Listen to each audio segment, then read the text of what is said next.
Just Beavin, season 2, episode 12. Back at it with you, Andy and the Beav himself. No JP this week. Mish feeling a bit under the weather and wrapping up some school stuff prior to coming home for this Thanksgiving break. It's hard to believe Turkey Day is a week from today. We're recording on Thursday night, so if you're seeing this, we're going to get this up Friday morning. Apologize for the late posting coming after the Thursday night game here this week, but myself and Drew had some work stuff to take care of Tuesday and Wednesday night, so we were unable to record, but we are still grinding it out on this Thursday night, getting an episode out for all of you here this week. Beav, man, how are we doing? Are we ready to rock and ride this week once again? I'm ready to rock and roll, man. I just got done at school. Just had 6, 7 day because it was a 6, 7th day of school. So we had a good day. Yeah, 6, 6, 7. Yeah, you know what I mean? gotta love that. You're Yeah. still in outer space, still out of this world as we are closing in, man, on the very end of our regular season. It's just so much that goes into this, Drew. We are, I mean, you can't even put this into words. This is our fourth season of this league, second season of this podcast, and here we are. We're getting ready for another run at the playoffs. And for those who know a little bit about our league history, Drew is a champion of this league, as is JP. But we're looking to see if one of them can reclaim their title. Can JP run it back to back? Can Drew get one as well for a second time? Or will we have a first year champion? And some playoff picture stuff was decided here in week 11, both for the teams looking to sneak in and the teams at the top, some shifting as well, Drew, as we go through our week 11 recaps. And we start here with a tight matchup. I took on Matt Hendricks this week, a 2-point loss. Matt now 7-4, myself at 6-5. This determined a lot of things for us, right? Matt and I neck and neck toward the back end of the playoff standings. Drew, you're right there along with us. And before I pitch it to you, just want to give some thoughts on my team and just on Matt this week. Bummer overall. I mean, you look at the projections 162, 160. Matt and I were texting after Thursday. We knew this was going to be close. We just didn't think we'd go this far underneath our projections, 40 points plus underneath. For myself, we've rebranded. We're no longer the small dogs. We're the smallest dogs after a brutal showing this week. An overall bummer performance, man. If I'm going to keep it a buck, most of our healthy players weren't on bye weeks. Alvin Kamara was the only guy we didn't have due to the bye weeks this week. Just overall, man. Look at Jamar Chase. He put up 6 points. He's suspended. He did that altercation at the end of the game with Jalen Ramsey. I mean, 3 catches on 10 targets. Chase was a non-factor, and my group still couldn't take advantage. Just pitiful from Herbert and the Chargers. Talk about a terrible week from a team that has played some pretty solid football this year. I mean, 35-6 on the road against Jacksonville. Herbert couldn't even throw for 100 yards. Christian Watson out of the flex, the guy who I was the most nervous about starting this week, ended up being my second highest score because, of course, that's just always how it works here in this league. Matt's highest score, Nico Collins, that really hurt me. 9 catches for 92 yards and a touchdown. And I mean, my group had a chance until the very end, Drew. It was neck and neck Monday Night Football. I was up by, I think, 7 or 8 points entering that Raiders Cowboys game. I had Jake Ferguson, and he trotted out Geno Smith and Javonte Williams. And when Jake Ferguson caught that touchdown, I thought we had a good chance to get, not a good chance, but a solid chance at finding a way to steal this game and pick up a victory. But that certainly wasn't the case. We'll talk a lot about Philadelphia, both in the recaps and previews. Eagles offense, just so frustrating. You look at Devonta Smith, 1 of 5 for 8 yards. It just couldn't get anything going. That was an ugly Sunday night game against Detroit. Even then, Igbuka, that's not the numbers I'm looking for. Brees Hall on Thursday Night Football, not a good start to the week. Just very underwhelming, very disappointing. And normally, Drew, I don't know how you are. When you lose a game by less than 3, I've lost a couple of games by less than 5 points this year. This is the least frustrated I was because my team didn't play well enough to earn a win this week. I know that sounds really corny, but if the projected scores, if it was 162 to 160, if I lost by 2 points in that way, I'd be really frustrated because my team had a good week, but we had a horrible week. I can't even argue that we should have won. We had a chance to win, but it's not like we really deserved it. So those are just kind of my thoughts. I'll let you take over here, but this was just an ugly matchup overall. Yeah, you know, it's very, very disappointing when you look at the top and you look at Justin Herbert with a whopping 3 points. I mean, you're never gonna get that again from him. At least No, I don't see you doing it again, which is very frustrating. Like it he's a dropped him number. 2 spots. He was the quarterback 2 entering last week. Oh, dude, it makes me so disgusted because I needed this win from you so bad, and you know this, which that's fantasy, man. It I needed it sucks. too, man. I needed it just It as much as you did. sucks. But then you go down and it gets even worse, man. Like Devontae Smith, one catch for 1.8. And like this is just like the pick me up, like, oh, pick me up and because you're leading this match anyways. You just pick me up. I just need 10 points. That's all I need. 10 Yeah, points. That's all I need. 3 catches for 50 yards is what you need. You can't even get that. that So that wins me. That wins me the game. exactly. So You go down to Jakey. I mean, his production is not like it was in the beginning of the year where he's just getting force-fed 10 targets. But tight end he found the premium, end. He found the end zone though. yes, I he mean, did. he did more than most. I can't complain with Jake Ferguson. I you talk about earlier in the year. That's unrealistic. I feel like the 14-point mark. I mean, he was projected 14.99. He did his job, plain and Yeah. simple. He did what he was supposed to do. Other guys, not so much. So yeah, I'll tip my cap to Matt. Congrats on the win. This was ugly. This was really gross. Hopefully, not going to see a lot of matchups like this moving forward because these just aren't fun when your guys aren't performing. It's fun when it's close, but it's more fun when it's close and you're putting up 140, 150. Neither one of us broke 120. So that's not all that exciting. And Drew, I wish we had JP on for this. We moved to your matchup. You beat the commish by 5. JP's dropped his last 2, man. Hit me with your gut reaction. And this has kept you in it, man. You're very much in it now. And like I said, you needed me to win as well. That would have been the cherry on top, but still a huge victory for your group. And it sets up a lot of things now in these last 3 weeks. Yeah, and I'm not even making excuses for my team, and everyone's gonna laugh at this when it comes and the episode comes out. You know, getting Kelsey for a second, I mean, 13 targets, 30 points. I mean, with the tutty, I mean, he's looking great, Yak. I don't know if Yeah. him and Mahomes are just back in their prime now, and like, I mean, Mahomes is still in his prime, but you know what I mean, like back in the day when they won that first Super Bowl, when they're Right. like back and back connection, if they're back or what's the deal? But and I mean, my quarterbacks right now are the issue. I mean, Caleb, he had the monster game against Cincy, but I'm concerned about Jalen Hurts, man. That offense does not look right, and we've No. talked about it, we've raved about it. I mean, 14 points this week goes under his projection. And a lot of Four, that comes from 10 carries of 31 yards and a touchdown. That's exactly, where most of those points come from. exactly. If he doesn't get that touchdown, I lose this matchup. Yeah. So, and Genti, man, I mean, I don't even know what to expect of him anymore.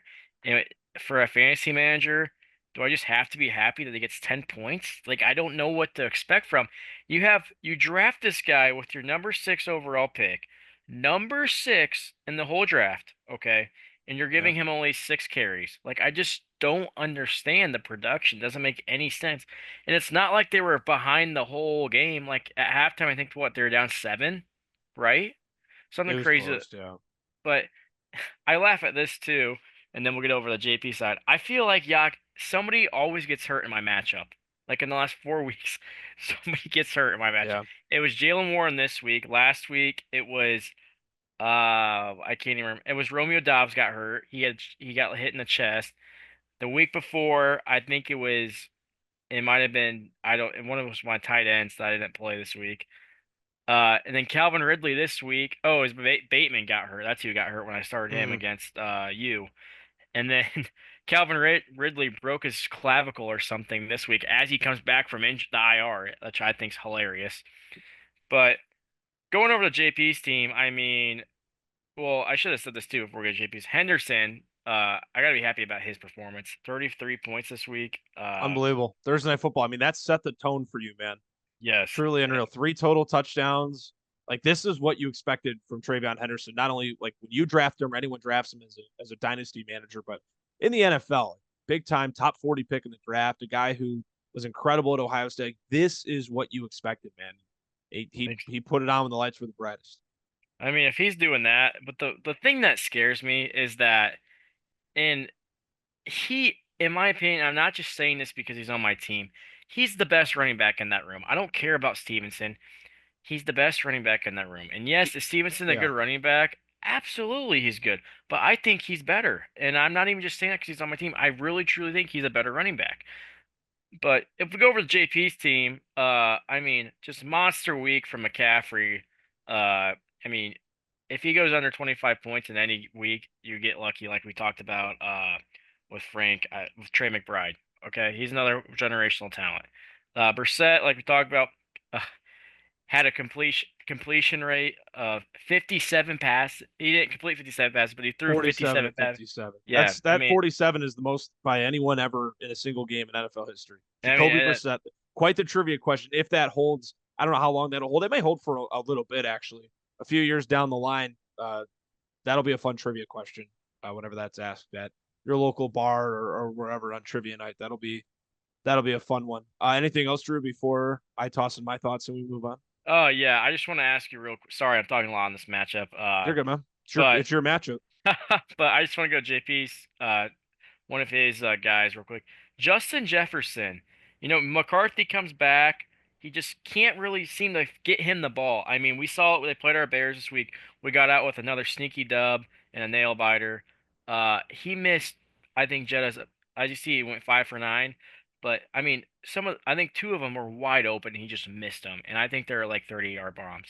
So, are we concerned with Jettas until they get on that same page, or do you think it was just this week? It's concerning, and it's to no fault of Jefferson. He's great. He's hands down the best receiver in the league, in my opinion. I take him over Jamar Chase. I don't know how crazy that may sound, but I think in terms of just pure route running and everything, I don't know. I mean, those two are 1 and 2. It's hard to really pick one. But either way, you get what I'm saying. He is a top talent in this league. It's a McCarthy issue. He stinks, man. He is not good right now at all. He's hard to watch, and it's like you said, Drew. He missed not just the throws to Jefferson, but throws to other guys. He missed a lot of throws this past weekend, and it cost the Vikings the game. Granted, he went down and drove them down the field to try and set up a game-winning drive, a game-winning-esque drive, putting them ahead before Duvernay, big-time kick return that set up Cairo Santos for a game winner. But he did good in that drive, in that instance, in the clutch. But the first 58 minutes of that game was a hard watch for him. So once again, I think we're going to talk about this with Philly later on. About we're concerned about the situation, not the player. Like the talent is there. It's the same thing with Jefferson. I'm not concerned about him. I am concerned about him, but not because of anything he's done. He's fine. It's just what's around him right now is tough. So yeah, that answers your question. You got anything else? No, not it. Not at all. Yeah, you pretty much hit everything. Because with it being our matchup, Henderson on the right foot, vintage Travis Kelsey. For JP, I just want to keep touching on Christian McCaffrey, man. 35 points, unbelievable what he's been able to do this season. It's back to that form of the number one player in fantasy football, something we had seen a couple of years ago, and now that when he's fully healthy, man, he's a tough guy to mess with. Second best performance for Derrick Henry this year outside of that week one game in prime time on Sunday Night Football against the Bills, where he put up 29. A nice showing for him. Talked about Jefferson, that issue already. The rookie tight end duo that JP ran out of Gadsden and Fannin didn't really pan out. You're going to get that at times. That is what it is. It just fell a bit flat. Talked about Jacoby Brissett and his record, which is just truly absurd. And Lamar Jackson and Justin Herbert also on the same page this week and not breaking 4 points out of the QB spots. Tough. Drew, it's a big win for you, man. Very much needed for yourself at this point in the season. And we move to SEAL Team Knicks, a dominant win for Frank against Jack Bauer. Bauer now 1-10. And for Frank, another great week. He continues to stack these together and prove that he's a top team in this league. He's had a guy go nuclear in each of the last few weeks. This week it was his very own Zona Cat, Tedero McMillan. It was his turn to put up 2 touchdowns on 130 yards, and Trey McBride continues to just be an absolute force. Top 25 player in fantasy, number 1 tight end, 10 catches, 115 yards, and a touchdown. Are you kidding? And this is all in a blowout loss to San Francisco. I mean, Jacoby Brissett, as the starter, he has loved feeding McBride the football. And another guy I've highlighted a couple of times on Frank's team already, Dalton Schultz, quietly having a fantastic season. He's a top 10 tight end in football. He's the 99th ranked player in fantasy. I mean, just look at these last 3 weeks, 18, 23, 15, steadily. And the targets as well have gone along with it, 8, 11, and 9. I mean, he has just been fantastic. And he's found the end zone once this year. He's a top 10. That just shows you how weird the tight end position has been this year. He has scored 1 touchdown, and he's a top 100 player in fantasy and a top 10 player at the position. He has been a sneaky, quiet guy that continues to show up and be consistent for Frank every single week. For Jack, shout out Chris Brooks. He got a carry. That's fun. It's a guy who I continue to poke fun at on Jack's team every single week. Nothing crazy from Drake May in that weird Thursday night game with the Jets. Kind of mad at Ollie Gordon. He stole a touchdown look away from Devon Achane, which also then could have won me my matchup this week. But Gordon getting 9 carries, seeing more looks out of the backfield. I want to shout out Jalen Coker, a Beaverfest follower. It's his best game of the season, having 50 yards to Let's go along with a 2 point go. conversion. At a point, Jalen. And then Hunter Henry as well in double figures for Mr. Bauer. Other than that, not a super exciting week. And in turn led to this blowout. Beav, what do you got? Nothing. I'm just a big Trey McBride fan. Bauer's got to be happy with Cup's production this week. 5 points, but he got the target share. He got 7 targets. So glad getting him involved. It's gonna be interesting what Jack does at the deadline. They signed Cup to that 3-year deal in Seattle. They might cut him now that they ever at the end of the year. We'll see what happens with Shaheed. Uh, but it'll be interesting to see if he keeps both of them and run the stack or what. If he'll try to shop one, I don't know. It'll be interesting. But yeah, they're not a good week, Frank. Yeah, I don't know. Real quick, do you know the timetable on Drake London? If he's I just know a I know week he's to out week? this. I know he's out this week. Let's Yeah, see. I want to see how Pat Bryant did on Frank's bench. Hey, how about that? yeah, he's looking good, man. I That's mean, your they're good. That's shout out yeah, Illinois. that's Not on right. my end. I'm not an Illinois guy, but for you, more or less. Yeah, London had a good game as well. London's been great. He's a number 6 receiver in fantasy. Hopeful to return in week 13 is what we're looking at right now. And that's another guy. You need credit Frank. I mean, it'll be an uphill battle with Jake this week. You look at it, with Frank losing Malik Neighbors for the season earlier this year, and now with London's injury, he's continued to find a way to win games and not just win them, do so in dominant fashion with high scoring performances, despite those guys missing. We move right along. Nice bounce back week here for Zippy Beeve, able to nearly put up 150 in a win against Wade. I'll let you go first. Yeah, Barkley not getting the points. I mean, if you look at him, 26 carries though, uh, one reception for 7 yards. I mean, he's getting the production. He's just not finding the end zone, which for fantasy that sucks. But for real Yeah. life, I mean, he's playing good. He's playing good Touchdowns are football. important in this game. Yeah. Dak had a great game on Monday. Looked great. I can't even lie. The offense is fun to watch, man. I know they're 4-5-1, but I love the team, man. And I don't really say that a lot. I love the Cowboys, but that offense is so fun to watch, Yock. Uh, Rome, T. Higgins, AJ Brown. It's funny because all these receivers Jake's has are studs, but it's a carousel because one week they all could have 20 plus. One week they all could have 5. You never know with these three guys of what they're gonna do. So it's a little fun to see.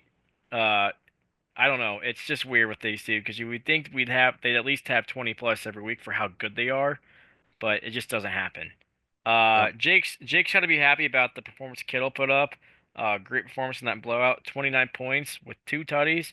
That's awesome. Vidal got hurt in that game, I believe. Yeah. But He could have had a lot more if Vidal wasn't injured and didn't have yes. that thigh injury. Over to Wade's side, just real quick. Debo, great game. Matt Collins, shout him. He looked pretty good. 4 receptions for 5 targets. Tua, man, just does not look good. Do we think? Yeah, this is actually a question for you. Do you think he stays in Miami next year, or do He, you think he's on another team? he has to because of all the money they have tied up to him. Like That's they're what I. not going to take that much dead money, and Well, I didn't know no, some. Go ahead. Go ahead. no one's gonna. If you're asking if anyone's gonna trade for him, absolutely not. Not in Yeah, a 100 million years. It's more or less. At least they're stuck with him for at least. it's not that he's bad. It's just I don't. I don't know. I think I don't know. I don't know. I think he's bad. It's But okay to yeah, say he's bad. I think he's bad. I just love him, dude. His brain smush. It sucks. But yeah, I don't got anything else. What do you got on this? Yeah, I mean, you hit it much with Jake. Good bounce back week for him. He put up 125 last week, but even if he put up a performance like he did in week 11 and week 10, Boyer posted 200 against him last week. So, nice bounce back win for him. Kittle, like you said, he showed up when it meant the most, man. It's good to see. And you talk about the receivers. Shout out AJ Brown. 11.9 may not look like much, but when you realize how poor Philly's offense executed in that game against Detroit, if you're sitting in that position with a guy like Brown, you'll take a 12-point showing any day based on how that game went. Mentioned Barkley, it's underwhelming for him. how things have gone this year. Nice week from James Cook. Definitely giving him his props. The receiving game definitely helping out those 20 points. And on Wade's side, I mention this guy all the time with Wade. Troy Franklin continuing to be a quietly good fantasy, similar to Schultz, how I've been praising him with Frank. Troy Franklin, 24th ranked receiver, as JP and I said last week on the pod. He's a wide receiver too in fantasy. And you look at his last 5 weeks, he has been in double figures for the last 5 weeks, including a huge 26-point game against Dallas in week 8. He continues to stack solid game after solid game. Tight end production, nothing for Wade. He started Luke Musgrave, No. who had -1 receiving yard, and Pat Fryermuth, who had 1 catch in the flex, so not getting much help from his tight ends. Tua stinks, and Devo found pay dirt. Yeah, we mentioned it. And I want to look at Xavier Worthy as well. 5.5 points. Just not much, man. It's been very on and off. Since Rice came back, he's been pretty much a non factor. That Is was a he? part of a big trade that Wade made. So we'll see how that pans out I further down. I don't know, man. Is he is can we say that? I don't even want to say this because Don't I say he's a don't bust if that's your no, question. no, that would no, that's nowhere near what I was just gonna say, like back I think we said this 2 weeks ago. Can we officially agree that he's just gonna be a gadget player now? I think you can make an argument. I just don't think we know enough yet. I think Yeah, sample size is too small. I But agree. I agree. yeah, those are some of my notes I had. One of your favorite teams in the league, Drew. Luke Hunley, dominant win over Cam Crook, 175 to 36. I should have done the research on this before we hopped on. This might be the biggest margin of victory we've ever had in a game of two teams somewhat trying and putting together actual starting lineups. Just Yeah. pure domination start to finish. I mean, Josh Allen, see it right at the top, 42 points, 6 total touchdowns. It doesn't get much better than that. And then Bijan follows it up with 30 points of his own. Those two combining for 72 of Luke's 175 points. I mean, it's a big reason why he eclipsed 170 this past week. Pickens, a monster showing on Monday Night Football, nearly a 30 bomb as well. You combine those three, that pretty much made Luke's scoring for the most part. That pretty much was his scoring. It's pretty impressive to kind of look at that from a scope. That makes up 100 of his 175 points between 3 players. Even Chigakonko getting in double figures out of the tight end spot. How about Justin Fields on Thursday Night Football? He will always be a fantasy merchant. That was not a good game put together whatsoever by the Jets and by him, but he found a way to get 20 points. So give credit where credit is due. And I look at Luke's receiving spots. He it's good on him for being an 8-3 team and dealing with what he's dealt with. These big performances from certain guys, especially like this week from Allen, Bijan, and Pickens, it really helps the fact that Moore and Judy have been so unreliable this year for different reasons. I mean, Judy getting the targets, 3 of 7. It's just been weird in Cleveland this year, and he hasn't been able to get involved as much. But with DJ Moore, we know in Chicago the talent's there, and we've talked about it. If you own any Bear pass catchers in fantasy, it's just hard to figure out who's going to pop week in and week out. Sure, you've mentioned it on the pod already that, and you'll mention it later, that Roma Dunze, if he's not in the end zone, he's going to be under 10 points in fantasy pretty much every single week. For Crook, 36 points, starting 10 healthy players. That's pretty impressive. All things considered, I think it's harder to do that than do a lot of other things in this league. Wan'Dale Robinson, Crook's leading scorer this week at 7.6 points, quickly followed up by Keaton Mitchell, who had 7.4. Mentioned it already. JJ was just abysmal to watch. Obviously, with us being Bears fans, we watched his full game. That was a hard watch. Missed a lot of throws, 16 of 32. And somehow, with Crook putting up 36, he only had one guy goose in his lineup. It's Terrence Ferguson. And I guess Marvin Mims with a de facto goose. I mean, that's about as That's close to a goose egg yeah. as you get. Is a receiver who didn't even get a reception. This was on a 2-yard carry. So, yeah, Dylan Gabriel got hurt, so that didn't help Cam, but he now gets to start Shadur Sanders this coming week. And not much else to say for a team that doesn't score more than 40. Drew? Yeah, touch on Luke's team. Yeah, I'm genuinely concerned about DJ Moore. Uh, for Luke's side, and yes, like we said, our offense has been weird, and like we as Bears fans don't even care. We don't even care now how we win. Like you see this team, we fight, and I don't care. I don't care about fantasy as long as our Bears are winning. That's the goal, and that's how you got to be as a fan. But at the end of the day, for fantasy purposes, for Luke as a manager, I know he doesn't have the depth to do it, but I would not be starting DJ Moore in my lineup anymore. I mean, the last few weeks, he's had 3 this week, 0 the past week against the Giants, and then he had 22 against the Bengals, which it's the Bengals. But then he had 11 against Baltimore and then 8. I mean, he's getting consistent, but like he's not been having many double-digit games. Yeah. So I don't know. It's just I don't know. It's very weird. Very weird because he's not this type of player. No, He's not a receiver 3 in our league. He's not. no. So I I don't know. I don't even know what to think. But yeah, I don't have much else on this matchup. Yeah. Domination from start to finish. Crook drops to 1-10 on the season. A couple more matchups here, and we'll hit up Cam Boyer, Jack and the Rippers, top team in the league right now at 9-2. 136-100 over Brady Drew. Wasn't pretty for Boyer, but it didn't need to be given the circumstances. Yeah, and as we'll get to this later, I played Boyer this week, and this is the type of performance I need from Boyer this week for me to win. As the guy number 1 in the league, has 136 points this week, goes under his projection. You see that he had guys like Jonathan Taylor, who's a monster this year, Michael Pittman, and Juwan Johnson all on the bye this week. So that's probably a big part of it. But I mean, still, Chase Brown had a good game. Good to see him back, looking good. Kyron Williams being consistent as he'll ever be, getting that 1 touchdown and getting his carries. Uh, Jalen Waddle, a disappointing week from him. Thought he'd do a little better against the Commanders. Tyrone Tracy, Yak, what about him, Yeah, man? 17 points. Great showing for him. As Cam Boyer, he raves about him, how much he that's his loves him. goat, man. He loves That's his Tracy. man. Uh, but then we look on Brady's side. AJ Barner, man, 24 points. Is he the real deal in Seattle, or is he just a meme? Like, what do we think? I mean, he's had a couple good games this year, and Well, this was. Roto Baller says he's getting more looks, so I mean, this was Crux guy. it was. It was before he got traded. I mean, they have Elijah Aurora as the tight end 1 there, but I mean, if we're being honest, I think he's the tight end 1. Yeah, it's they're both. I mean, Arroyo long term, obviously, that's a guy you invested a solid draft pick in. That's your guy. But hey, Barner's performing. He's young too. He's 23, man. Just Yeah, his second year in the league, and 80%, 87% of the snaps, 84% against Washington. Like he's getting the looks, he's getting the opportunities. And if you're Brady, you got to be happy with that. You got yeah, him for next to nothing, I believe. What was the trade?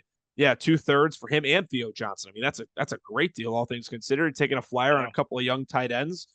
Johnson, I believe, is only in his second season as well. Yeah, a couple guys who, and shout out Ty, he picked up Theo Johnson as an undrafted free agent. I want to see who picked up AJ Barner. It was Crook. So he's, yeah, you're right, ride or die with Barner. And take a couple flyers on guys who get involved in these offenses. They're not going to be long term yeah. solutions at the position, but those are guys you can start pretty frequently, It week makes me in and week out. it makes me so upset, Yak, with this matchup because if you look at it real closely, he could have really won this matchup if his players played their actual ability. Like Darnold was 4 points. Yeah, I'm That looking at Darnold back to back bummer weeks. that does not happen often. 4 interceptions, that's gonna hurt you. In Okay. both divisional games too. I know. I know. Yeah. And like we'll talk about later, I'm starting to think he struggles on the road. Like I don't think he's not he like You're a big struggles I on don't the road guy. I don't think he's got it. I don't think so. But anyways, we go back. Rashee Rice, very bad week for him. Shakir, not a good week for him. A lot of down weeks for Brady this week, but I mean, you can't have it all. You can't have everybody play at a good rate, and No. that's what you got to live with. So, good week for Boyer. He just happened to not win column sitting at 9-2, and Brady's sitting at 47. Good week for both of them. Yeah, I'll jump in to close out here. Jackson Smith and Jigba is the guy, man. He has been. He always will be. 20 points. I've raved about him. It's another guy who I talk about pretty much in every podcast. The number one receiver in fantasy football this season. 20 plus points for 6 straight games. He even had a 30 bomb against Jacksonville back in week 6. I mean, this guy has just been as good as it gets this season. Awesome to see him finally take that step. And we mentioned it pretty much every single week. We talk about Boyer's GOAT and Tracy. Nice to see Evan Ingram put together a double point game, a double figure game, finishing off with 10. I mean, especially in a tight game against Kansas City. Lost points were elsewhere in the receiver room. You mentioned Waddle, also an underwhelming showing for DK Metcalf, and looking what he's been this year. Still a top 30 receiver in fantasy, but hasn't scored 10 plus since that Green Bay game. And even then, you look at 4 of his last 5 games, he's been under 10 points. So rather disappointing there, just trying to figure things out in Pittsburgh. For Brady, we mentioned Tracy with 19, Devin Singletary with 17. A really good week overall for Giants running backs, and they found a way to kind of fill in that production. You're not going to totally replace Cam Scatabo in terms of the impact he had on the ground game, but these two guys have done a really good job of filling that void for the time being. I'm happy that Brock Purdy's back out slinging the rock, man. It's nice to see him back on the field moving. You know, he's played in 3 games this year, and that's his best performance, going 19 of 26 in a commanding win against Arizona. And we talked about it. Massive letdowns from Sam Darnold. We'll see how that affects things moving forward. That'll conclude our recaps here for Nope. week 11. Nope. Nope. We got Ty and Dade. Where am I at? Did I miss one? Did I Yeah, completely all the way, skip one? all the way at the bottom. All the way at the bottom? Oh, Right wow. there. Ty and Dan are going to look at this and be like, what the heck, man? I apologize. No, and I'm actually excited to talk about this matchup, too. We completely glossed over it. My bad, boys. Thank you, Drew, for the save there. I'll start Dade. Victory. He moves to 5-6, nearly putting up 100. Ty at 73 this week. For Day, is one of his better showings as of recent, and a lot of it is because of this guy down here and Michael Wilson. 15 catches on 18 targets for Crazy, man. 185 yards. I mean, we talk about Jacoby Brissett. It helps when your quarterback is completing 47 passes, but holy cow, 15 of 18 for Michael Wilson. I mean, that's a third of Day's production right there. Shout out Cole Kmet, 13 points, 5 catches of 45 yards, carving out a solid performance and a good role in the offense in that win over Minnesota. That is Kmet's best performance of the year. First time he has gone 10 plus in this season. Jordan Love, a competent fantasy game overall. I mean, nothing pretty in a 7-point win over the Giants, but you'll take 17 points every day of the week. And Beav, I'm looking to see more from Ricky Pearsall, man. I'm waiting for it. They spent a first round pick on this guy, they being the Niners. I'm just waiting on that. Unfortunately, Michael Penix, the injury woes in his career continue. He's out for the season, finishing off with 7 points. For Ty, I think this is rock bottom for Ty this year, 73 points. This could arguably should be the lowest point if we see a lower point. That is definitely tough. Mahomes being his highest score and having 13 points and not playing particularly well. It's never really a great sign, obviously. Was hoping to see RJ Harvey try to get something going on the ground with Dobbins being injured, him taking over that lead back role. Didn't really find it. Seeing Parker Washington return back to earth a bit and after having a few really solid weeks. And where else was I looking here? Oh, yeah, Amon-Ra St. Brown. You mentioned the targets. Jefferson over with Minnesota, 5 catches on 9 targets. Devonta Smith was rough as well. 2 catches on 12 targets for St. Brown. That is a tough, tough week. Balls just weren't finding him in a really brutal showing. And Lad McConkey as well, pretty quiet in the super flex, 3 catches of 13 yards. Drew, not a particularly close game. One that Ty was originally favored to win by quite a lot, pretty much undershooting his projection in a big, big way. And Dade currently sitting just a game under 500. Yeah, Ty has his pick, and as we know, he's tanking now, but he really didn't tank in this game. He did sit Jordan Addison, but it didn't even matter for this matchup. He had 10 points, so he still would have lost. So Ty's got to be jumping up and down, so his pick moves up. That puts him at the 4th overall pick, I believe. I could be wrong, maybe the 5th. It doesn't matter. But yeah, Michael Penix, man, just tore his ACL again. So for Dade, I'd be very concerned about that. I don't know if I know people say once you tear your ACL, like, oh, he'll be fine, blah blah blah. But for him tearing his ACL again, that's his 3rd time. I'm I'm concerned. I I don't know. I don't know what your thoughts are that on that, but Yeah, it was since partially this, torn. I thought it was something else. I thought for a second, no, you are correct. Partially torn ACL in his left knee. Yeah, I mean, they knew the risks of drafting that high, right? I mean, you look yeah, at his pre-college, during college at Indiana, and just everything that he went through. Like, you understand the risks. You go through all the medical testing of the process. The 2024 draft, they took him 8th overall. Drew. I mean, they had to have known and understood what they were getting out of him. So it's still tough though, man. I mean, the guy's a competitor. It's someone you want to see out on the field, especially if you're Ty. But yeah, very tough.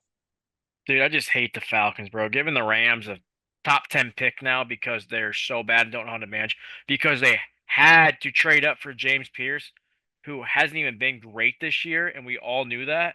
I mean, Yeah. like, come on, like, what are we doing? Like, what are we doing? The 8-2 Rams have a top 10 pick in the draft. Like, They sit oh, at number 8 right now. makes me sick, man. Makes me Yeah. sick. But Anything else on this matchup, Beef? not really. Just disappointing from Judkins this week and on Ty side, and maybe I don't know. Just looking at Ty's roster, PJ Washington, or Parker Washington. I don't know why I said PJ. My bad. Uh, might be looking for a better role in Jacksonville, making himself be that receiver three, behind Thomas and Jacoby Myers now. So I really do like this guy a lot. I do. I really hope he does get that position. But going to Dade's side real quick, Quentin Johnson, man, another goose egg. Are we worried that he's back to his original form, or is just it's a bad game? I mean, I was never high on Johnston to that. I mean, I mean, look at those he's first 3 weeks, 4 weeks, man, yeah, monster weeks. yeah, he's super inconsistent. You just never know what you're going to get there. Yeah. But other than that, I'm just happy that Cole Kmet got back on the show. I loved him, man. As much as I love Loveland too. Just yeah. Other than that, I don't got anything. Green Bay sucks. Now we can conclude our week 11 recaps. Apologies, boys. We're able to get your matchup in at the tail end. We got to preview week 12. That's coming up here on the other side of this break on the Just Beavin podcast. We now move on to the week 12 previews. Hard to believe we have just 3 weeks left in this regular season here this year, Beav. But here we go, right at it. As you can see, right in front of us. We'll start with my matchup. I got the Typhoons this week. And as we talked about in our recaps, me losing to Matt by a couple of points was huge for not only myself dropping in the playoff race, but obviously for you, Beav, it would have been nice to make that game up.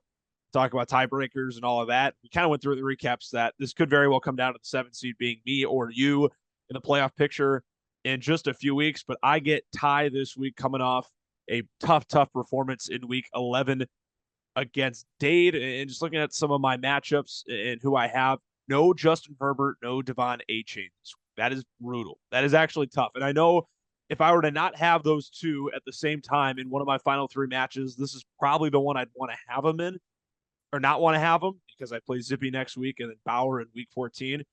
But it's still tough. Back to one quarterback. Trevor Lawrence is at Arizona. I really don't know how to feel about that game. Brees Hall at Baltimore. That'll be a tough matchup considering the Jets offense in general just can't really get much going this year. No Achane means Kamara's back off the bye against Atlanta. I think that could be a good game for both of those teams. I think it could keep it close with Penix being out of things now. Puka's on Sunday Night Football against Tampa Bay. That should be an exciting game. And then in turn, I also have Puka in that game. So Sunday Night Football for the smallest dogs this week means a lot having our top 2 receivers desperately needing something from Devonta Smith, voiced our frustrations with the Eagle offense in our recaps as well. And in turn, I have Jake Ferg in that game. And the back end is where things get really hairy. This isn't necessarily final on my end. Brenton Strange may or may not be coming off the IR.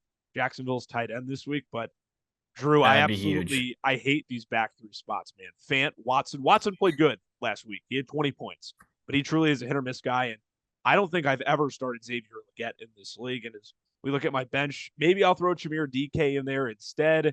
Darnell Mooney is an option as well. I'm still tinkering with it. I still don't know for sure yet. We're recording this on Thursday. So, and for myself, I don't have anyone on Buffalo or Houston. I have Xavier Hutchinson, but I'm not going to play him this week. So I still have some time to sit on that decision. But these 3 spots, Watson's going to play for sure. I think he'll be 100% in as long as that questionable isn't anything serious. But Phantom Legette, that could very well be switched out if Strange is back or if I'm feeling Darnell Mooney over instead. Could have some moving parts here. But that's what worries me the most about my lineup this week. Ty's looking for a Patrick Mahomes bounce back. They play Indy. But the one thing, Drew, with Ty that stands out to me, he only has one legitimate running back to play in Quinshon Judkins this week, and he's got St. Brown. But I don't know. I'll give your thoughts. I always pick myself. I think that I have enough guys, despite Herbert and Achane being on the bye, to get by. But man, back 3 spots in my lineup, very concerning. But as we look at Ty's at a bit of a deeper scope, the depth, he's got Addison going as well. He's got some good receivers this week, but I feel like that not having that running back, Drew, could really hurt him at the end of the day. Yeah, I don't know. It's a weird feeling for Ty. Vegas looked awful on Monday. I mean, going against Dallas, who has one of the worst defenses in this league. I mean, the offense didn't even do anything, and that's just saying something. Now, I don't know if that's just Pete Carroll, his coaching decisions. I don't know. I mean, they had Genty for I think 6 rushes for 11 yards. Maybe that was the final stat. I mean, that's not good. But if you look at Ty, I mean, he's starting Amir Abdullah. He's gonna have to pray for at least 5 points. And I don't even know. I saw he picked him up this week. I don't even know if he's got over that this year. He got 6 points. For him, you have to. I mean, he helped me out a lot last year. I mean, I picked him up last year. I mean, he was a dog when I forgot who got hurt. But anyways, he's got to hope for just 5 points there. Now, the thing with Ty is that he's starting Noah Fant or you're starting Noah Fant. My bad. That's what I was gonna get to. I love that start. I think that's going to be a shootout this week against New England and Cincy. I think it's going to be a very high scoring game. So I think he's going to get a lot of receptions. The one thing of Ty is he's starting Mahomes, which I really like, but I just don't know with him starting Abdullah and Sterling Shepard. Now Sterling Shepard has been putting up good numbers for what he is. He's been going from 7 to 9, I think. I mean, that's not. He had a 10-point game last week. I mean, Not a that's bad not week bad last for week. him. Yeah. No, not at all. But the one guy I'm really interested in Ty's lineup this week is I'm interested to see how Brock Wright gets involved this week. You see Laporta go to the IR. He didn't get really involved last week in the game. Playing the Giants, that defense hasn't been very good this year, which is very shocking. We were really high on that defense going into the season. They just have not looked good at all. So I'm hoping to see Brock Wright have a great game this week. That's who I think is going to be Ty's X factor in this matchup. If he's going to win this matchup this week. But other than that, I'm going to stick with you, Andy. I don't really see Ty having a chance in this matchup, sadly, because I really need a Ty win for my playoff hopes. But yeah, I'm going to stick to Ty here. I just don't feel real comfortable with him starting two guys that really don't have value. It just really scares me for him. So I'm going to lean towards you. Yeah, and as I said, I'm picking myself. JP is going to pick me too in this one. Mentioned Ty, a rough week last week. My team underperforming as well. And I've said this before, 3 of the last 4 weeks for my group haven't been good. I mean, hand up. We just haven't been a good fantasy team. And I know the 6-5 record is frustrating, being, however, top 3, top 5 in scoring in the league. That's frustrating. But a lot of that's in the past. You look at what we've done recently. It's not what have you done for me, all along. It's what have you done for me recently. And our group, we don't deserve to be in the higher up talks, and we'll get to the power rankings and that part later, but we don't deserve to kind of be in that realm. We are exactly where we should be at this point. My bad. No, yeah, I didn't mean to cut you. No, just a real quick question, like football. Do we think Russ is done? Do we think his career's done? Do we see him having even a backup gig, or do we think he retires? I think he loves Jameis is. I got two thoughts here. I think he'll keep playing because he loves it and he wants to keep playing. I think the further he goes along, we actually had this discussion in our Beaverfest chat today, or some guys did, about making a Hall of Fame case for Russ. The longer he plays, I think the worse his case gets for the Hall of Fame, man. He's playing himself in a lower percentage of making the Hall of Fame every single year. I think for his sake, he's made more than enough money. He could very well just ride off into the sunset, no questions asked. But we know how Russ is. We know he likes to play the game. We know he likes to be involved, and he's going to want to do it as long as possible. So I think he should be done? Yes. Do I think he'll keep playing though? Yes. So that answers that question. And yeah, Jameis's voice that he wants to be back in New York. He wants to mentor Jackson Dart. He believes that that's his calling at this point in time in the National Football League, and you can respect that, right? I mean, that's something. He's a veteran. Jameis, a former #1 overall pick. Dart, the first round pick of the Giants this past year, just trying to help him lead the way. That is a good question, though. That is certainly a good thought to be had. Drew, this matchup means a lot for both you and I. JP, 8-3. He's coming off back-to-back losses. He lost to you by less than 5 points last week. He's taking on Matt, who sits ahead of us in the standings. I lost to Matt this past week. And once again, playoff seeding comes into play. You and I both really need a JP win. And just want to get your thoughts here on this matchup and what could be a very high-scoring contest. Yeah, just looking at JP's matchups, Yak, I don't think this is going to be a close matchup at all. No disrespect, Matt. I think McCaffrey's going to go for 40 plus against that Carolina D, especially on Monday night. In prime time, yeah. In prime time, he always seems to thrive on prime time. I don't know what it is with him. He always seems to have a great games. Then you got Diggs. I don't know if you saw that he's dealing with like a broken or a fractured rib or something he's been dealing with. I don't know what that is, but I don't think that's going to bother him at all. And then with Brock Bowers, you just saw last game, even though that offense looked awful, they just force feed him. I mean, I think he had 10 targets for 7 receptions. Yeah. This team's loaded that JP has, unfortunately. Brian Thomas is hopefully coming back this week. So we'll see how he goes back on the offense of Jacoby Myers and Washington. So we'll see how that goes. I want to ask you, Yak, are we worried about Fannin just because Shador's might be starting the rest of the year with Gabriel? I don't know what they're going to lean. I know he has concussion, but could we see Shador just being that QB the rest of the year if he has a good game against Vegas? Because this is a very winnable game for them this week. It is, and I think with Shador being at quarterback, it's not us questioning Fannon's talent or what he can do. We've seen flashes already as a rookie. He could be a really good player in this league. We just don't know from quarterback to quarterback. It's not just, ironically, I feel like we have this conversation on this podcast frequently in the last couple of years about it being Cleveland specifically. But when there's a shift in quarterback, you don't know where their attention is going to go from a pass catching standpoint. What could benefit Fannin is that he's also a rookie, just like Shador, and maybe earlier on in rookie minicamp and OTAs, obviously Fannin not are immediately the starter at camp for Cleveland. He was sitting behind David Njoku, and now he's kind of starting to take over that role, or at least get some more looks out at that spot, running with the ones week in and week out. He's put together some good games this year. So the fact that they're both rookies, I think that could fare well. But yeah, you bring up a good point. You just don't know what that connection is going to be like. And I definitely like the fact that you raised that question, at least something that I'm looking for with JP's squad this week. Another thing that I'm looking for with JP squad, you already mentioned Brian Thomas coming back from injury and how that'll impact things. Jacoby Brissett, as we talked about in the recaps, coming off a record performance, most completions in a single game in NFL history with 47. We'll see how many times Drew Petzing and the Arizona offensive staff lets him air it out against Jacksonville at home, middle of the slate this week. JP is not doing the three tight ends in his starting lineup like he did a week ago. He's got Bowers, that's his staple, that's his guy. And obviously Gadsden, he's on a bye week. Chargers are on a bye week this week, so we can't run the three tight ends. I don't know if he would run the three tight ends, even if LA wasn't on that bye this week.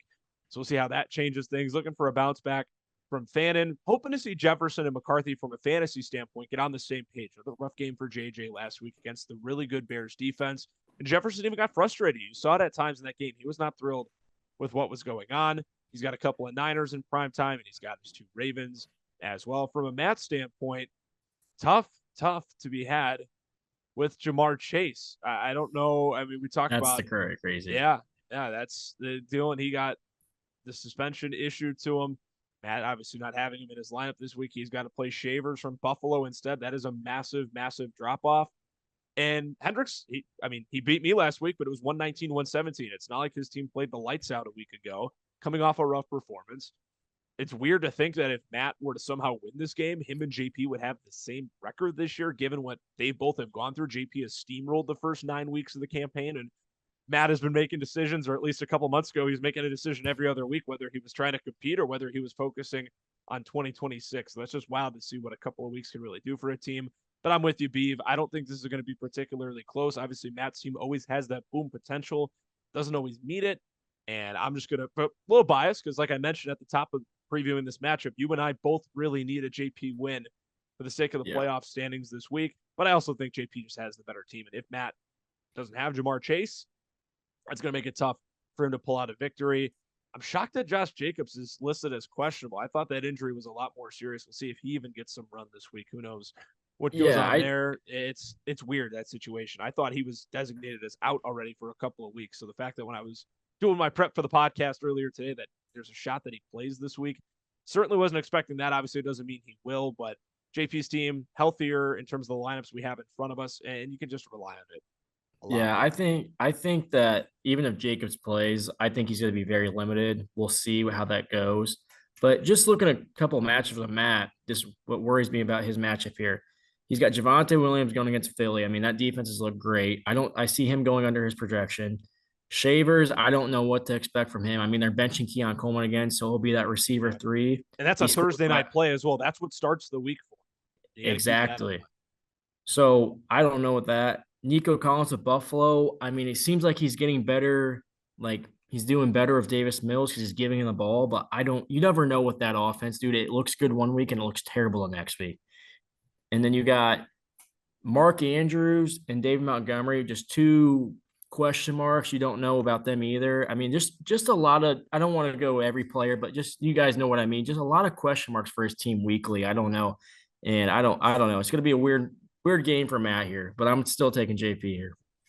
And to no surprise, JP is going to take himself as well to move up to 9-3. Matt would drop to 7-5 with a loss, and that would obviously shake up how the playoffs may look. This is a juggernaut of a matchup as well here this week. Be Frank at 9-2, despite losing Malik Neighbors earlier in the season.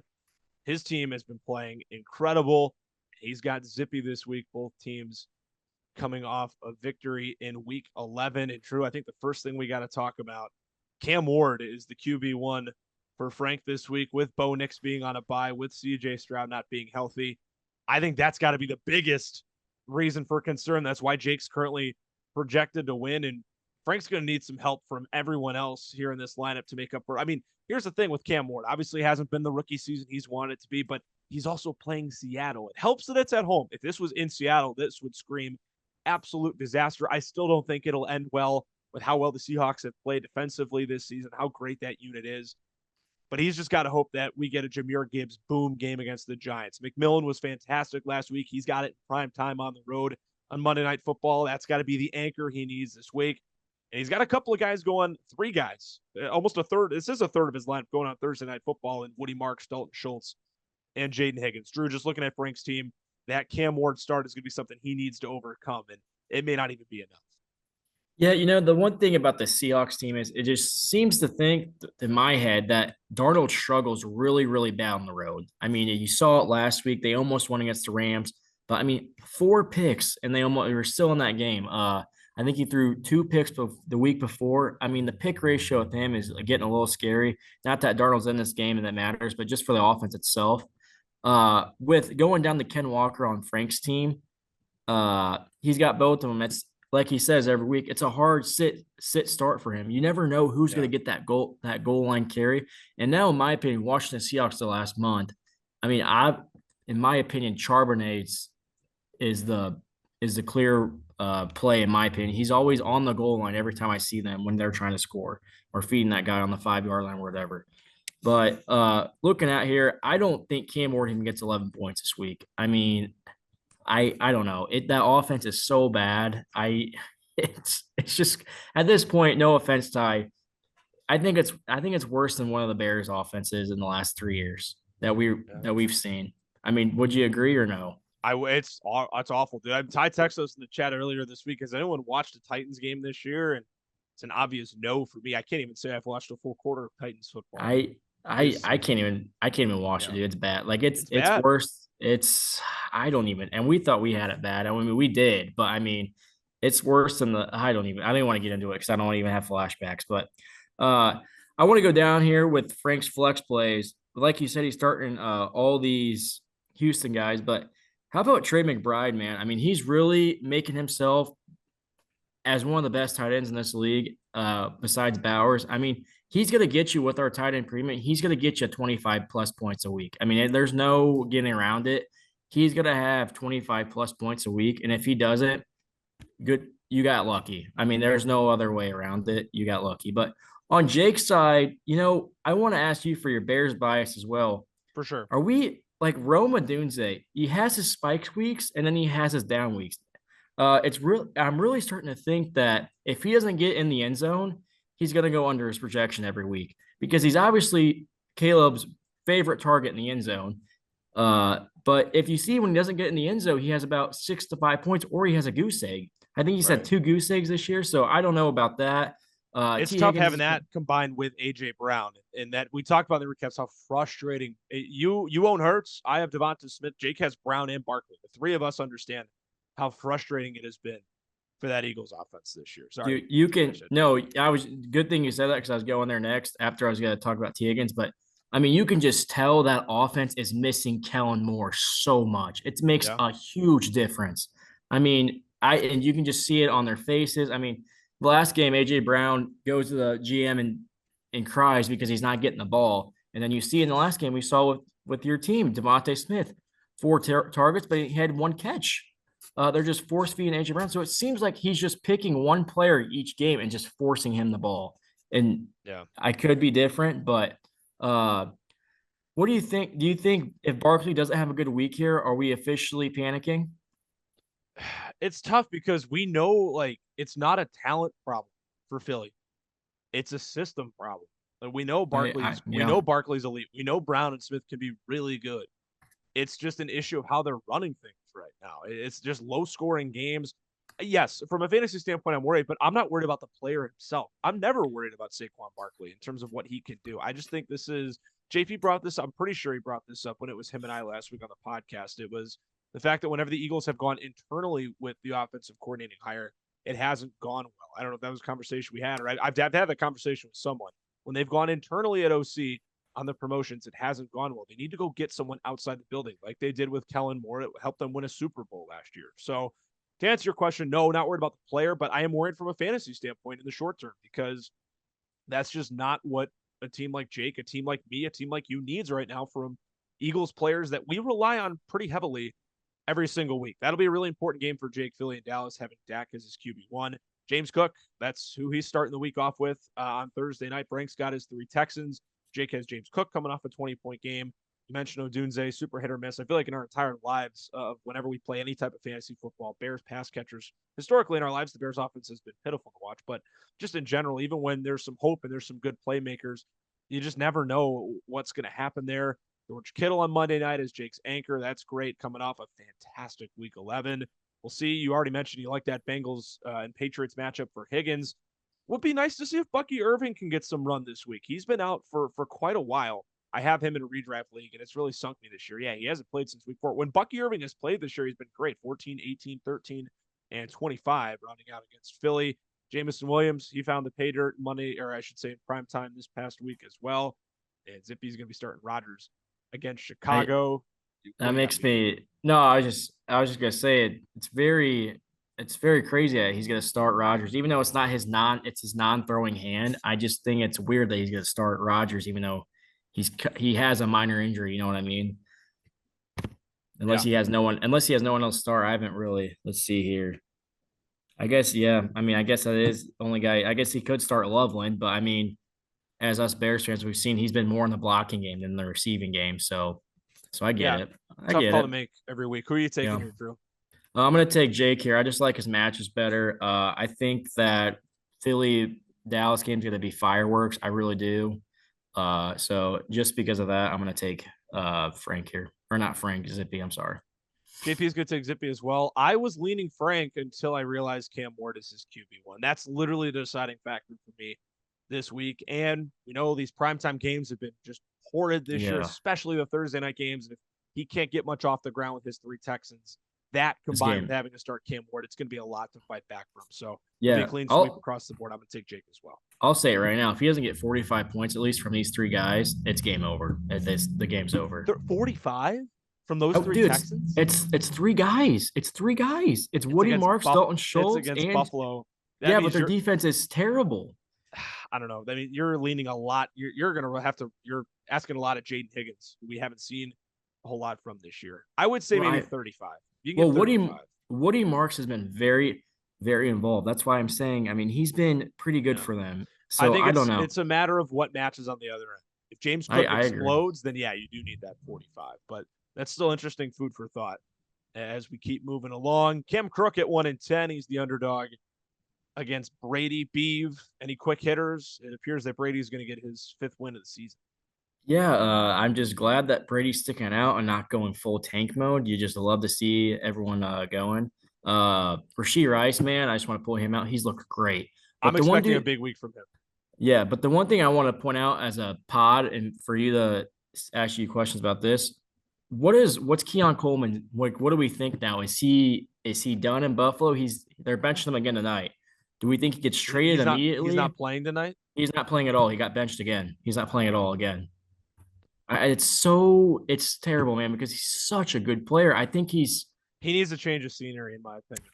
Yeah, I think it's just like the reason he got benched last week is he missed a team meeting, and then Deion Dawkins came out and said like he's learned from it, blah blah blah, he'll be ready to go, and now he's getting benched again, and that's why Matt's starting Shavers because he's starting over Keon Coleman today. I mean, so I think we're talking Shakir. Oh, we're talking Matt on the other. Yeah, Matt. I'm sorry. That's why. No. Too many Buffalo pass catchers to. No, I know. I'm sorry. I was just saying that's the reason he's starting him because Keon Coleman's getting benched, so that's the reason he was starting him there. So, dude, even with Coleman healthy, this is the pass catching room in Buffalo. You include Kincaid. It's impossible to navigate. It's almost like a few years ago dealing with Kansas City and Mahomes, or even back in the Brady days. And it's very on par with that of, hey, it's great. We have this elite quarterback who, from both an IRL standpoint and a fantasy standpoint, is going to light the world on fire. I mean, we saw Josh Allen have 6 total touchdowns last week, but you just don't know who else you can rely on from that respect moving forward. Brady, he's got 3 quarterbacks at his disposal. It was nice to see Brock Purdy return to the field last week. We mentioned that in the recaps. He's got him on Monday Night Football, and he's going to take Darnold against Tennessee instead of Dart against Detroit. Dart coming off an injury. Is Dart going to play this week? I don't know. Still limited. So he may not even see the field. That may not even have to be a decision for Brady. Doing a shout out Crook. He gets to start Shadur Sanders. It's perfect timing. Shadur making his first NFL start against Vegas this week, and we're going to talk about it later on in our picks of the week. A very winnable game for the Browns. He's got Burden in there, A.D. Mitchell, Jets taking on Baltimore, back with having Tyler Warren, and his receivers as well with Golden, Booty, and Robinson, who happened to be Cam's highest score, as we talked about in the recaps last week, despite having just 7.6 points. 9 is going to get another crack at it. They're on the road against Green Bay. That's a tough matchup for J.J. McCarthy. I don't know how he's going to fare there. And then the tough running back duo of Keaton Mitchell and Dylan Sampson. Devin Singletary coming off a nice game. See if he can repeat that. Both him and Tyrone Tracy look like a nice 1-2 punch against Green Bay last week. Yeah. And even though Brady doesn't have the personnel, like I mentioned already, I'm expecting a big game from Rashee Rice. And the fact that Purdy, it's a very, very favorable matchup against Carolina on Monday Night Football. Obviously, Crook's not trying to win, so we don't even need to worry about, who we're going to put. We know that Brady is more trying to win than Cam, but also the projections speak for themselves. I'm going to take Brady, and JP will take Brady as well. Yeah, one more that I had on my notes real quick. I'm also going to take Brady. What's your concern level for Matthew Golden for Cam? Very high. It's funny. We talk about Buffalo, right? Their pass catching group and how, you just never know who you could trust. Green Bay has been that way for quite a long time now. Look at 35% of the snaps against the Giants last week, and he didn't play against Philly. There was an injury there in Carolina. Like, his snap percentages have slowly gone down. That the health being definitely a part of that, but most snaps he's got in a game this year, 73% against Arizona, and he was 4 for 4 for 37 yards. I mean, he hasn't gotten more than 6 targets in a game. Yes, there's just a lot of mouths to feed there. So I'm very concerned. Agree. I'm very concerned. What makes me concerned is that they had Watson and Jaden Reed out with the broken collarbone for Jaden Reed. I think that was week 2, week 3. I don't really remember, somewhere around there. So then he steps as a receiver 2 with Romeo Doubs. That's when Romeo Doubs got that really good target share because they're trying to feed him, get whatever. Okay. Matthew Golden got taken in the first round, and he doesn't even have a touchdown this year. Yeah. I mean, that is very concerning. I mean, I think the one thing that saves any future doubt on Golden is the fact they used a first rounder on him. The fact that that's what they invested in him should give you, obviously you're worried in the short term, and obviously there can be some lingering thoughts that worry about the long term. The one thing that if you're Cam or if you're anyone owning Matthew Golden stock, redraft or dynasty, I guess not redraft because that'll end in a few weeks, but dynasty stock in Golden is they did spend that pick on him. They saw something in him there. He's going to get a couple of chances, maybe that a day 3 pick, day 2 pick wouldn't have because of what they invested there. But yeah, man, that's a good question. It definitely raises. And plus what Kruk gave up. I mean, he gave up Judkins for Golden. I mean, but yeah, moving on. Yeah. Taking Brady here. Brady clean sweep across the board, and another matchup here. Jack, an opportunity for him to move to 2-10. He takes on Dade. Dade coming off a victory. He's now just a game under 500 this year at 5-6. We'll start looking at Jack's lineup. He's got the RB1 of Chris Brooks, Drake May. We already talked about, we love that matchup against Cincy. He could be weak for him to bounce back after scoring 15 this past week. Beaverfest follower Jalen Coker coming off his best game of the season at wide receiver 2, along with Cup and Von Velle. Hunter Henry, wondering if he can find himself in double figures. Josh Downs, he's been a staple for Jack's team for quite a while now, and Daniel Jones as well out of the super flex. He's favored to beat Dade, and for obvious reasons, the depth is there. He's playing two quarterbacks who could have legitimately good games. On Dade's side, Jordan Love against Minnesota. I mentioned how it's going to be tough for McCarthy. Divisional games are tough no matter what, really. When you, in the grand scheme of things, when you look at it, I'm worried that 15, that seems about accurate for Love. But on Dade's end, he just doesn't have the running backs. And I mean, I guess Jack doesn't either. Dade's got the better running backs, but we're just talking about from a general league standpoint. The fact that our 4 starting running backs in this game are Brooks, Jennings, Carter, and Hubbard is certainly concerning. He's got the duo of Raiders receivers and Jack Besh and Trey Tucker. Olamide Zacchaeus, who Luther Burden is very much out snapping him now, especially on passing downs. He's beginning to take over that role. Kmet had a nice game last week, and they both got Pittsburgh. Ricky Pearsall, in really big need of a bounce back game. That's the guy, Drew, who I'm looking at on Dade's side. Needs something from Pearsall after just 1 point last week. And Michael Wilson hoping to keep the good times rolling with Tommy Tremble in the super flex. I'm picking Jack because I trust it just a bit more, even though Dade nearly put up 100 points. A lot of that was because Michael Wilson had a third of his points last week. That's anticipating you're going to get a performance, maybe not from Wilson, but a performance from someone of that nature, Drew.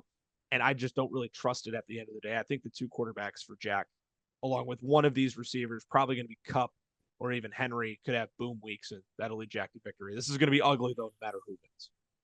The thing that's making me upset is that what Dade gave up at the deadline. I don't even know if it was at the deadline where he traded for Quentin Johnson, Ricky Pearsall. He got a second, a fourth, and a third, and he gave up Kayshawn Bodie, Worthy, and I believe it was, I don't know who's, he gave up a first. I don't remember whose first it is. I mean, looking back at that, because he was trying to win, it made sense. It made sense. But now looking back at it, I mean, this is looking like a bad trade. I mean, QJ is looking like himself again. Ricky Pearsall, first game back in 6 weeks. I mean, it's just Dade being Dade again. I'm not even trying to be funny with that. I mean, it seems like he's going in the right direction. At 2 weeks, it looks like he's going in the right direction. And then you look back in 2 weeks and you're like, oh my goodness, he's back at his same old self again. I mean, Well, I just don't know, the man. Scatabo injury really derailed his season. It did. That's for sure. But yeah, there's not much to add here. No, there's not. And especially with Hubbard getting his job taken over from Rico. I mean, that really killed him too. Especially the offers I heard that he was getting for Chuba. He missed it on that, but I mean, who was ever going to expect that? But anyways, not really nothing to add here. I'm going to take May needs beers here. Jack could be getting to 2 and 10. We got 2 more matchups to rip through. And we'll start here. Not much really to be said. Luke taking on Wade. I'll make this quick. Obviously, JP is taking Luke. I am as well. Wade kind of back to earth last week with 68 points, rather, not breaking 70. And even then, Luke gets to have some fun on Thursday night watching Josh Allen. Him and Bijan combined for 72 points this past week. I don't really think lineups mix and match, whatever, for Luke. It's going to be a blowout. Give me Hundley, and that's all. I don't really have much to add here. Tyler Shug, though, looking to see a good matchup against Atlanta. That's my player to watch on Wade's side. Yeah, I don't really have anything to add here. I just want to add for Wade's side, I think it's going to be a blowout regardless. Luke's going to win this by a mile. How about Darnell Washington? Getting involved in that Steelers offense. I mean, he was on the St. Brown for the Bears this week. That dude is a tank. Yes, he does. He's 6'7", and he said on the podcast, in the Lions podcast, he's 312 pounds or 321. I mean, that's a massive dude, and he's not fat. He's full of muscle. He's built like an offensive lineman, except it's more muscle than fat on him. Yeah. But I'm with him he's got Pickett on his bench. I'm really interested if Pete Carroll goes over to Pickett and lets him ride out the last 4 games of the season. I'm really wondering if they keep losing. Yeah. I'm wondering. Gino's been bad. Gino's been really, really bad. He's been really bad, man. But yeah, looking at Luke's side before we get off this matchup, Justin Field benched. You got to start Tyrod this week. We'll see how that goes. They said they benched him so they could see how they want that veteran QB to see how the receivers are going forward to see, because they got a bunch of up guys. They got John Mechie. They got Adonai Mitchell now that they just acquired with the Sauce trade. And I believe, I can't think of the other guy on the top of my head. I think it's Tyler Johnson. Does that sound right? Thinking of Arian Smith from Georgia. Arian Smith, yes. Okay. I don't know why I'm saying Tyler Johnson, but yeah, I'm going to, other than that, I'm going to take Luke here. I don't really see much here. Also want to see if Jerry Juden can get something going on Luke's side. And for George Pickens, this could be another big week if Dallas is able to air it out against that Philly defense. Drew, you got our last preview of the week. You're taking on Boyer, and you got the floor, my man. Yeah, big week for me. It's got a lot of question marks here. You love Genty, and I don't even think people say, "Oh, is he a bust? Oh, what's happening?" You guys give me a hard time for it. I don't even think he's the issue. I mean, that offensive line, when he got that safety, I saw zero blocking. I saw zero blocking when they gave him the ball and handed it off. It's just frustrating seeing a good player have to go behind bad offensive lines or bad offensive schemes. And you see it with receivers too. You saw it with Jamar when he had to play with Jake Browning. It's just sad. The one thing I want to look at is Trayvon Henderson. They said Stevenson is coming back this week. I don't care. I know Mike Vrabel hates him, and I don't know how you don't play this guy after he's had. 2 monster weeks, man. Thursday Night You Football, he tore it up. I mean, just two monsters leagues, like you say. And yes, he had 3 touchdowns, but I mean, he still was playing great. I mean, they were just feeding him the rock. Uh, the one question mark I have for my matchup this week is Romeo Dobbs and Jacoby Myers. I want to see if they pick it up this week. Dobbs has been really, really rough the last 2 weeks. And you can't expect much from him. I mean, just because he had those spike weeks, I thought, oh man, he might be that receiver one in Green Bay. But then, like we said, it's Green Bay. It changes every week. And I thought it was a new form, but no, it's back to you don't know who's getting the ball and who's not. But Jacoby Myers, I mean, they look like they like feeding him, so I'm excited to see him. And I'm just hoping to see Jalen Hurts have a good game. I haven't seen him have a good game in the last 3 weeks. So I'm taking myself, but I really do think Cam's gonna steamroll me here. I think I'm going over my under my projection. I don't outside of Henderson and Kelsey and Jacoby Myers, I don't like my matchups at all. I don't think I hope CD goes over, but I think he's gonna have a rough week. And it depends if Jalen Warren plays. If he plays, great, that's awesome. But we'll see what happens. It'd be great if you could play against our Bears defense because our run defense it's looked a little better, but it's still not that good. But yeah, I'm gonna take myself here, but I'm liking Cam's matchups a lot better. JSN, the Tennessee secondary is god awful. Uh, Goff going against New York. I think that's going to be money for him. Uh, I don't know, just weird. I don't know. What do you think? JP is taking you. I'm gonna take Boyer partially because I need you to lose and I hope you lose. But also Really? because Okay. I mean I do need you to lose, Drew. No, I was just saying. I was sorry. I didn't mean like I was saying like JP was taking me. Oh, Sorry. JP taking you. I'm like, oh my god, I'm like me wanting you to lose and the fact that I need you shouldn't come as a Yeah. shock. Yeah, no, JP is taking you. I'm gonna take Boyer on the other end just because he's got Jonathan Taylor back, man. I mean, that guy he's a true game changer in every stretch of the imagination. JSN continues to be the definition of consistency at the wide receiver spot this year. He is the number one wide receiver in fantasy football. And then Boyer Good man. backs that up with having the number 2 running back and number 2 overall player in Jonathan Taylor. Having guys like that is what leads you to a championship and it leads you to the top of the league. I am concerned about DK Metcalf. He had a rough week last week. The Bears secondary is no joke. Potentially getting Jalen Johnson back this week. So we'll see what happens there. He's got Pittman as the wide receiver 3. Still trying to figure out that tight end and flex play from Boyer, but I think he gets a boom week from one of his big guys. And I think that's enough to defeat you here this week. Drew, as we move on here on the pod, up next, our power rankings that's coming your way on this installment of the Just Beavin podcast. From our previews to our power rankings here in week 12, as we mentioned, JP not able to join the pod this week. We're recording on a Thursday. Beav and I were booked up Tuesday and Wednesday, and just the way scheduling is panned out ahead of the holiday next week. JP getting some school stuff in before he comes back home to Chicago. And Beav, he was so gracious as to share the spreadsheet with us, so we get to break down these power rankings here for week 12. And as we look at the top, no surprise, Drew, Cam Boyer remains ahead of the class, firmly ranked unanimously number 1 by all 3 members of our panel. Yeah, I mean his team's excellent. When you have a guy like Jonathan Taylor on your team keeping the wagon going, I mean you can't complain. So I mean he's got a lot of good pieces. Michael Pittman showing up this year, looking great in that Indy offense. DK Metcalf struggling, but I think he will figure it out. Just a lot of good pieces going forward. I like Cam's team, and I think he's the heavy favorite right now. Frank up a spot. He's number 2. Now 9 wins, 2 losses for him this season. Had that big win over JP a couple of weeks ago. Followed that up with another victory in week 11. Drew, you ranked him 3rd. You still had JP ahead of him at 2. Any reason, any rationale for that ranking? No, I think 1, 2, 3, and 4 are just very similar right now.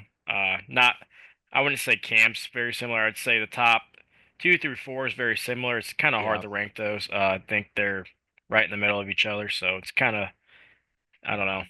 But I could see why JP's going to 3. I get that with back-to-back losses. I understand that. Yeah, myself and JP putting him at third. Zippy moves up a spot. We all ranked him fourth, and I want to get into this, Drew. Still being stubborn on old Mr. Hundley. Luke's in at fifth. That's where JP and I had him. You rank yourself above Luke still. You being at five, Luke being at six, and I want to get to your ranking, Beef. Luke, shout out Luke by the way, dropping, or I should say, bumping up 3 spots. Our biggest riser of the week. Beav, you're at six, but all three of us ranked you differently. You ranked yourself fifth. JP at six. I put you eighth. Just your thoughts on where you stand in the power rankings right now and your team entering the final 3 weeks of the regular season. Yeah, it's going to be a tough. I think I am a top 5 team in this league. I really do. I think I have a sneaky little team. We talked about my running backs not being a big issue. Uh, Outside of Genty, Henderson, Warren, and Dowdle, and even Swift are all starting to figure it out. So I like the direction there. My biggest hole right now, I would say, is my receivers. But I really think with Jacoby Myers getting traded to the Jags, I think that's really going to help him out and expand a new role over there. And you saw it this week. He did very well this week. So yeah, it's really up to Dobbs, and we hope for the best for him. So yeah. Matt coming off a big week. He's now at 7. I put him at 6, showing him some extra love. You and JP keeping him in that 7 spot. I'm the biggest faller this week. I dropped to 8. I put myself 7th. You guys ranked me in the 8 spot. I feel like this has kind of been the wave this season. I've been as high as I think 3, if not 2, definitely 3, and I've been now as low as 8. It's kind of just how it's been for myself this season, coming off a rough week, not breaking 120. I think I've said this already on the pod, but 3 of my last 4 weeks, honestly, have not been super impressive. 3 of the last 4 weeks, I've gone under 130. Feel like this 8th ranked spot is deserved. I kind of mentioned this already on the show as well, that all the points for and all that stuff. I know people will want to talk about points against, points for. Listen, yeah, I'm a high scoring team, but I had a lot of big boom weeks earlier on in the season. Those have kind of gone away. And I think, unfortunately, being at 6-5 with 3 games to go, I have 2 very winnable games on my schedule, and Ty this week and Jack week 14. Notice how I said winnable games, not games that I will win, because we've learned in this league that upsets are definitely a thing this year. Brady's had a couple. I lost a date earlier on in the season, so I'm not chalking up Ty and Jack as victories whatsoever. Those are games I definitely should win, and that's just kind of how we have it right now. I think I've realized my team has some limitations. I very much have realized that. If I don't get big weeks from A-Chain or Puka, if certain guys don't go nuclear, I'm left pretty vulnerable in certain spots. So I understand the ranking here. I think my team is probably no worse than this. I think this is the floor. I feel like the 8 spot is the floor spot for my group, but I don't think at the end of the day, I know I rank myself 7th. That's just kind of splitting hairs and being nitpicky at this point. Drew, I think me, you, and Matt are in this tier, right, of interchangeability. I don't know how you feel about that, but I feel like No, we've played pretty similarly. I beat you a couple of times. Matt's beaten me. How did you do against Matt? I went 1-0 against him. I beat him week 1. Okay, I think so that's the only yeah, time I that's played what him. that's what I'm saying. It's just this triangular way for us, and I don't know. I feel like I probably will never get above 5 or 6, and I shouldn't. Probably no higher than 6, but no lower than 8. This little pocket is where my team belongs, and we'll just see what these next 3 weeks spring. If we get into the dance, cool, get a seat at the table and see what happens. But I definitely don't think.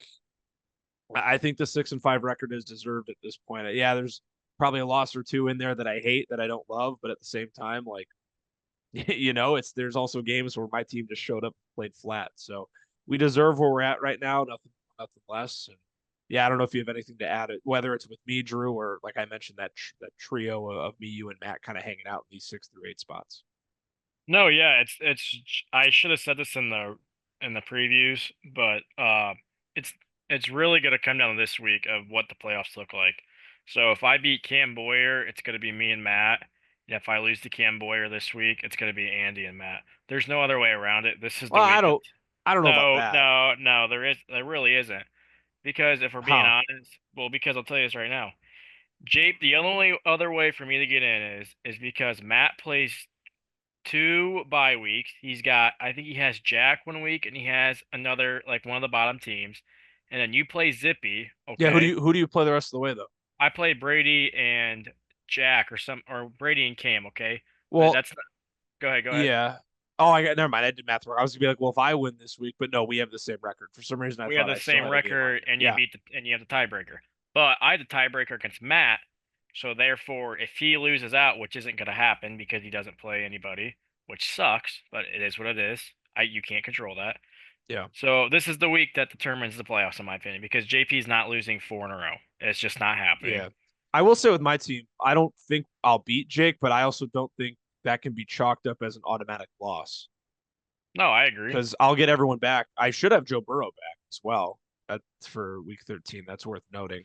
But what I get where you're coming from though. It's highly unlikely I beat Jake, but I also don't think we can automatically chalk that up as an L. I like your train of thought though. This is important. Your matchup against Boyer in all likelihood will determine who is in between the two of us. But I'm not even yeah, saying I'm not even gonna say you're not gonna beat Jake. I'm just saying even if you do lose to Jake, you still are above me because you'll correct. have these 2 wins Yeah, and you'll that's what I'm still have saying. the tiebreaker. That's Yeah. why I need you to So lose this week. I yeah. really do. So Boyer, if you're watching, let's hope your boys take care of business and I don't have to worry about beating Zippy next week. As we look through the 9 through 14 spots, Drew, I think this is going to kind of be as what we've always said, right? The norm. Ty is at 9, Brady at 10, Wade at 11. We all agreed there. We do have a bit of a flip at 12 and 13.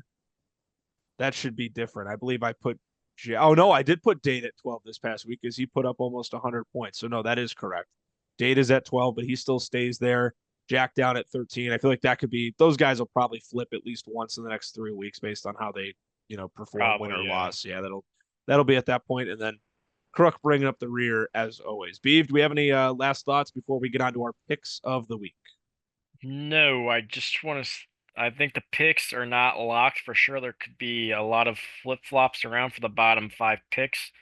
But I would have to, yeah, I don't even know. You know what's funny, Huck, is Hmm. that I hope it doesn't happen, but I would have to say me or you are locked for at least the 8th pick, right? And Yeah. you know what's Yeah, I mean, funny? we'll be one of the last two teams and you own my pick, don't you? Yeah, so that's the Yeah. funny part. So at Yeah, least you I'll win have no number matter seven. what. I'll have number 7 at least. Yeah, no, I think that's pretty much a foregone conclusion that it'll be me or you as the last team in. I don't know though. Yeah. It's weird though. You look at it where if I win this week, if you lose, and if Hendricks loses, then I know JP wasn't able to make it out. We were going to see Steve Kornacki Jr. Make an appearance this week. That with the playoff, seeding, not just for the bottom spots, for the guys at the top two, because there still is plenty of competition up top, and guys can clip playoff spots this week. And we'll get more into that next week's show. But very interesting. This is a fun race. I mean, it's fun to be a part of it. It's fun to be in the thick of it for sure. We still got one more thing to do. We wrap up this show. Our picks of the week. We're looking to flip the script here on the Just Beavin podcast.